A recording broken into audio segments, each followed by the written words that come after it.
आमे जेतोल सिंगापुर गस्त करिथिलु आम प्रशासनिक टीम सहित तांकर सहित सेठी आलोचना हला परे निमंत्रण करिथिलु एवं जो सेक्टर रे आमे आलोचना करिथिलु सेही अनुसार ही आम समस्त जो आमे प्रपोजल देइथिलु प्रस्ताव देइथिलु से प्रस्ताव गुडी को ऊपर से फोकस करिसंती एवं सेठी मध्य समस्त विभागर ये जो वाणिज्य विभागर एवं आपंकर ट्रांसपोर्टिंग विभागर सहरांचल विकास IT sector industry sector port base industry ये समस्त कथा को सेमीकंडक्टर पर्यंत समस्त कथा को जहाँ फोकस करूँ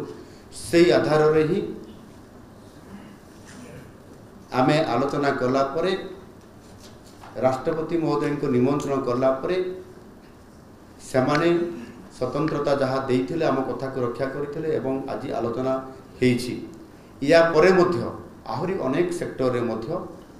आगामी दिन रे ताकर सहित बुझामणा पत्र हेबार संभावना अछि सेमाने मध्य आशा व्यक्त करिसंती एवं आमे आशावादी अछि जहाँ आमे आलोचना करिथिलु ताहा आमे सफलता पाइछु आगामी दिन रे आहुरी मध्य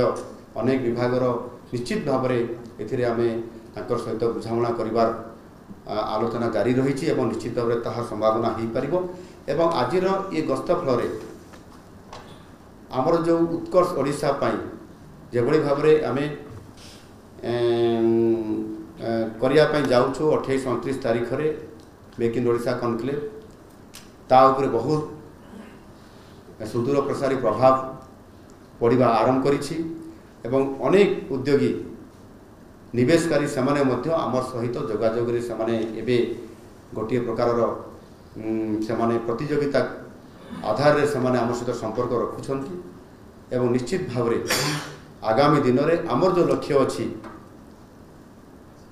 5 लाख कोटी रु ऊर्ध्व टंकार जो बुझामणा पत्र साक्षर करिबा एमओयू करिबा एवं ता सहित आमे विभिन्न सेक्टर प्रोजेक्ट को आगु नबा ता निश्चित भाव रे आमे भावुचु जे बहुत अधिक ताठारु मध्य आसीबो एवं सेथि पाई विगत दिन रे ये कार्यक्रम करिवा द्वारा मध्य सिंगल विंडो सिस्टम माध्यम रे अनेक प्रोजेक्ट को आमे अनुमोदन करि सारिछु सेथिरे 2.5 लाख कोटी टंका पाखापाखि आमे अनुमोदन करला पर से प्रोसेस मध्य वर्तमान आरंभ हो सारिछि एवं ये सिंगल विंडो सिस्टम माध्यम रे मध्य ये आमर जो उत्कर्ष ओडिशा कार्यक्रम अच्छी पूर्वर आहुरी आवश्यकता अच्छी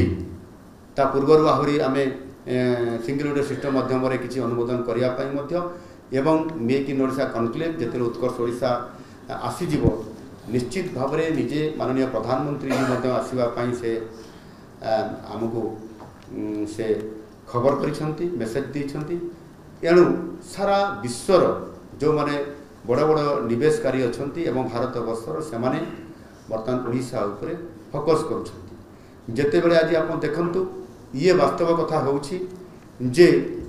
आमे सिंगापुर गलु निमंत्रण करलु एवं से देशर राष्ट्र मुख्य प्रथम थर करी ओडिशा को तांकर गस्त रहिला ये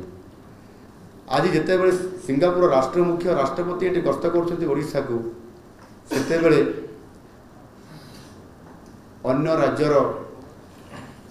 राज्यर मुखिया माने समाने अनुरोध करुछंती सिंगापुर गस्त करने सहित संपर्क प्रतिष्ठा करने किंतु सिंगापुर राष्ट्रपति आम पाखक आसी आम सहित सुसंपर्क प्रतिष्ठा करने एनु निश्चित भाव में आम से ये एक हूँ ऐतिहासिक घटना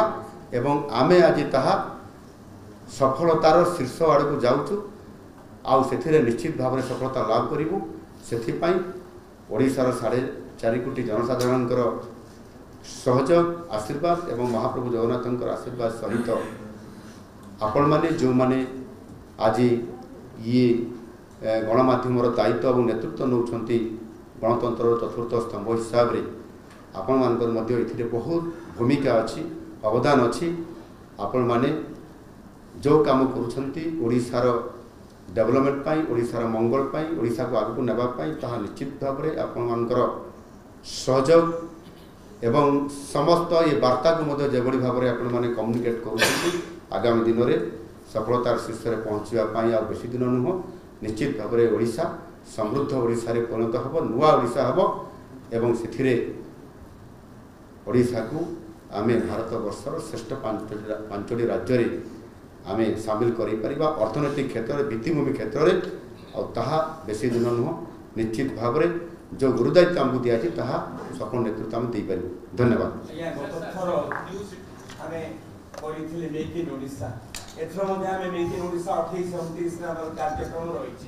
गत थर एथर आम भिन्नता कौन कहीं मोर जी बगीचार जदि गोटे लाउ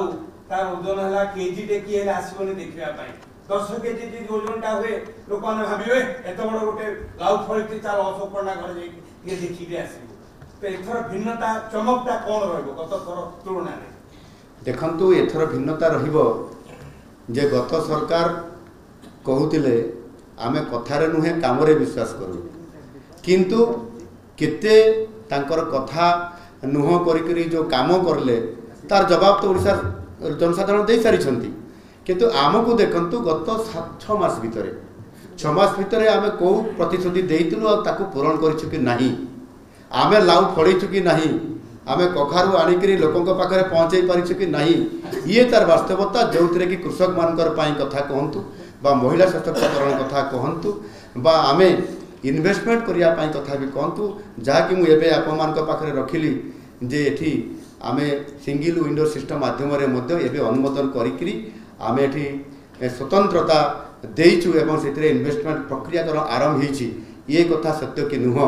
ये सरकारी खाली थिबा पदवी गोटे कथा देखो जो सरकार को जदि आमे